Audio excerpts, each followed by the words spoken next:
Okay, so I'm gonna keep my ears plugged because it's not worth it to get really, really interrupted by a completely illegal muffler. Okay, so now the world can see why I didn't have contact with her. I mean, no one would question that. It's way too dangerous. She's obviously assisting the terrorist.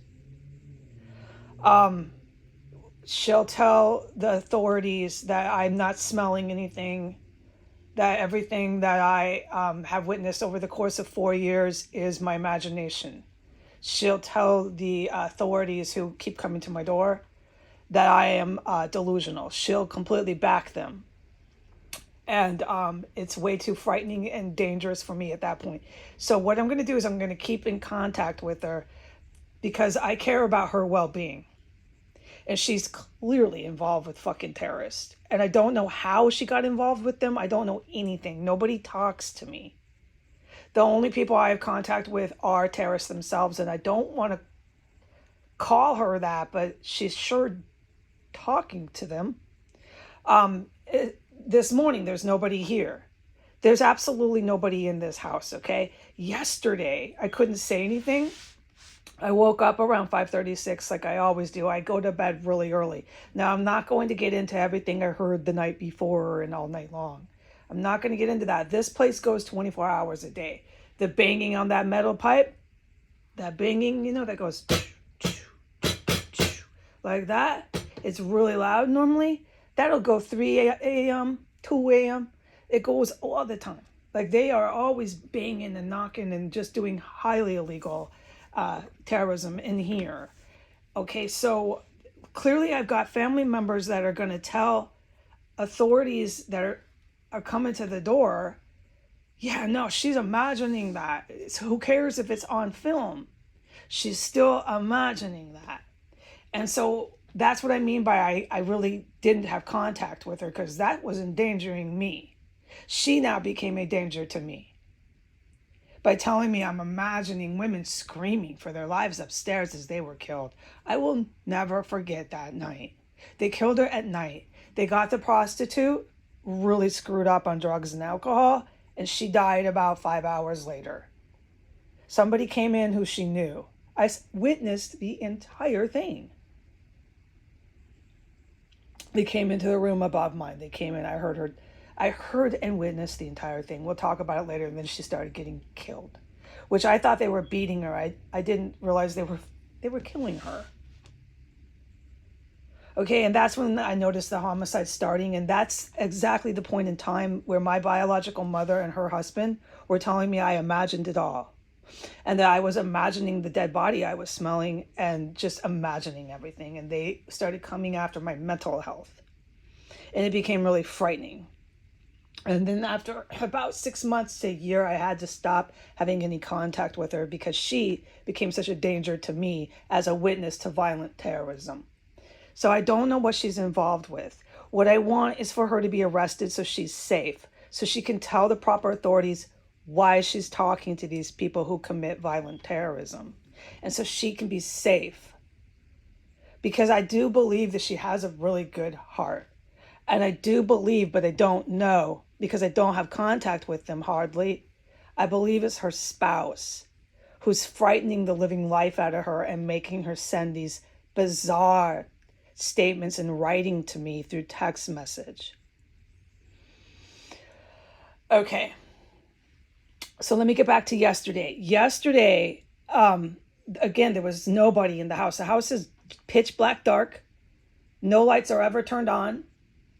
I mean, I could go down and down and down and on and on and on and on down the list to prove how I'm almost certain there's nobody here. He's not here.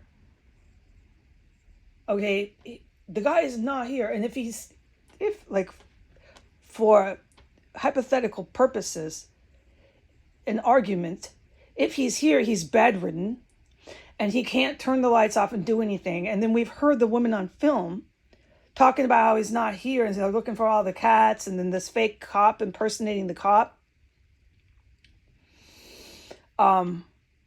Looking for the cats, saying he's dead. So the house is filled with all these different stages of decomposing bodies every day. This is really wild, dude. So I know there's nobody in this house. Let me get back to my point. I keep getting distracted from it. Yesterday, I woke up around 5:30 a.m. I went out about 5:45, close to 6 a.m. out of my room. And it was freezing cold, like there was a door open. Okay, that's all I need to say how it felt temperature-wise. I was correct. I looked, and the front door was wide open, like wide open, not even at an angle or anything. It was wide open. And I looked again, I was shocked.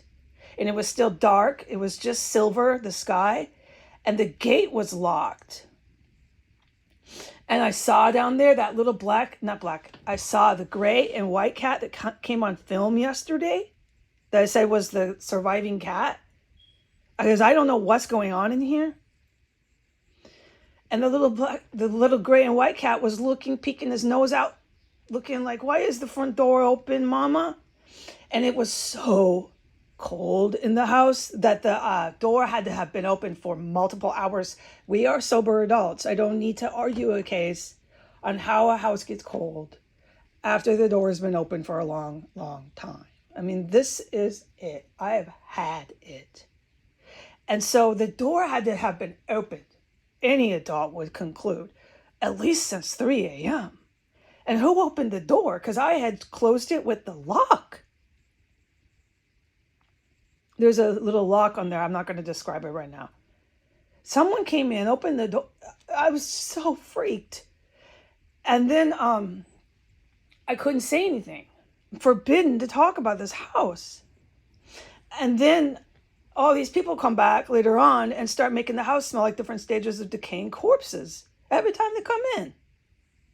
Yeah, and then everything else I filmed. And that's not just what happens. It's the only thing I can talk about.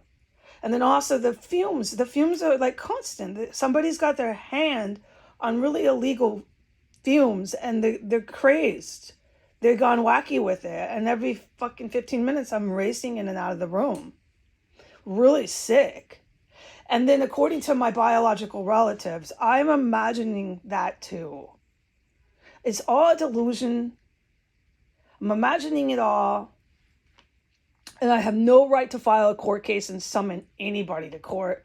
And then she put into statement that I'm in trouble for mail theft when that's all I've ever said about these two here when I knew they were in the house and alive. They were outright clearly stealing my mail. And this is serious mail they were taking. But now I'm the mail theft. So she's definitely, I have a degree in criminal justice. And it's really hard to say this, but my mother has now done enough written statement and actions and verbal statements to be taken in for questioning. There's no avoiding it. I love my mother. I want her safe. I'm going to go. Bye.